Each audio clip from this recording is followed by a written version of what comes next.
عليم. ubangiji al-a'rabu ashaddu kufran wa nifaqan.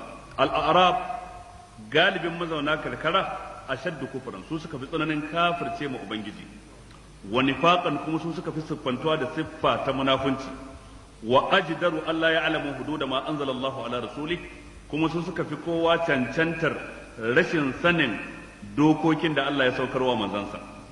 wallahu alimun hakim, ubangiji ta'ala masani ne sannan ko mai hikima ne. malamai suka ce wannan ita ce hikimar da ubangiji subhanahu wa ta'ala bai taba turo annabi ba face ya zanto dan birni, ba mazaunin karkara ba dan kauye ba. wa ma arsalna min rasulin illa rijalan nuhi ilaihim min ahli alqura, ma'ana ana turo annabawa ne daga cikin ahli alqura.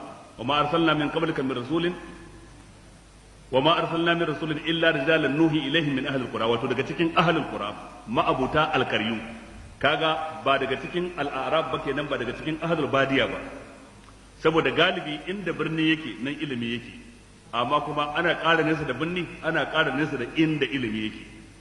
inda birni yake an fi samun wayewar kai da kuma gane ya kamata, ana ƙara nesa da birni to kuma sanin ya kamata kuma na ƙara yin sauƙi tattare da mutane. wannan hakika ce da ubangiji ta'ala ya ambace ta a cikin alqur'ani, hakika ce tabbas ne da manzon Allah ya ambata a cikin hadisi. cikin hadisin da Imam Muhammad dan Hanbal ya rawaito yace man sakana albadiyata jafa, dukkan wanda ya zaman karkara dindindin tun da ya tashi bai taba zuwa birni ba kuma ya ci gaba da zama bai je birni ko dan ƙaro ilimi ko dan sana'a ko dan wani abu ba, jafa, zuciyarsa za ta ke kashe, za ka ga yana da karancin tausayi. wa man ittaba as-sayda ghafal, dukkan wanda dukkan wata dabba da ya gani zai bi ce zai farauce ta, to sai kaga ya zama gafalalle. duk inda tsuntsu ya tashi ka bi shi, duk inda wani zomo ya fito ka bi shi, inda ka barewa ka bi ta, inda wani kurege ya fito ka bi shi ku zuba, to lalle zaka zama gafalalle. sai ce wa man dakhala ala sultani tutil, duk malamin da ya zama na fada tsantsa, kullun yana fada ko kullun yana gidan gwamnati ko kullun yana fada sarki, da su za a kulla da su za a kunce, to lalle sai an fitine shi cikin addininsa. suka ce mafi karancin abin da malami zai idan ya zama na fada, ko da shi bai faɗi ƙarya ba amma za a faɗi ƙarya a gabansa kuma yayi shiru, ba zai inkari ba. to wannan shine illar da take cikin malam ya zanto malam fada. idan ka kaje fada ko ka kaje gidan gwamnati ko ka kaje harkata ta karamar hukuma ko ka je fadan mai martaba sarki, wata bukata ce ta kai ka ta tilas, wadda akwai maslahar addini a ciki, akwai maslahar ka ko maslahar ƴan uwanka musulmi a ciki, dan wannan sai ka je gidan gwamnati ko harkatar karamar hukuma ko ofishin kwamishina ko ofishin minista ko ma ofis din wane ne. daga wannan maslaha ta addini ta kau, maslaha ta musulmi ta kare, to kuma kai tafiyar ka kenan. amma daga lokacin da ya zanto can ne wurin zuwanka kullun to sai an fita ne ka cikin addinin ka. to waɗannan ababe guda uku tabbas haka suke da manzon Allah sallallahu alaihi wa alihi wa sallam wato ainihin ya ambace su. ubangiji ta'ala dai ya nuna galibi mazauna karkara akan samu karancin tausayi tattare da su, akan samu karancin sanin addini tattare da su. wannan baya nuna su duka, a iya samun ɗaiɗaiku, amma kullum hukunci ana magana ne ga abin da ya fi rinjaye ya fi yawa. ina fata an fahimta. samun ɗaiɗaiku cikin mazauna karkara su yi ilimi ko na addini ko na zamani, sannan kuma su san ya kamata, sannan su zama masu tausayi, wannan kaɗan ne. amma dai mafiya yawa shine karancin ilimin, karancin sanin ya kamata da sauransu. wannan tun daga lokacin sahabbai har lokacin tabi'ai har lokacin tabi'ut tabi'ina.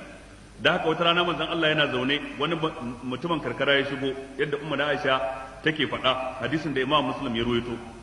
sai mutumin ya ga yaro karami ya zo wajen annabi cikin jikokinsa, annabi ya ɗauke shi ya rungume shi ya sumbace shi. sai ya kalla annabi ya ce, a yanzu ko har kama yara kuke kuna sumbatar su? ya ce kwarai da gaske.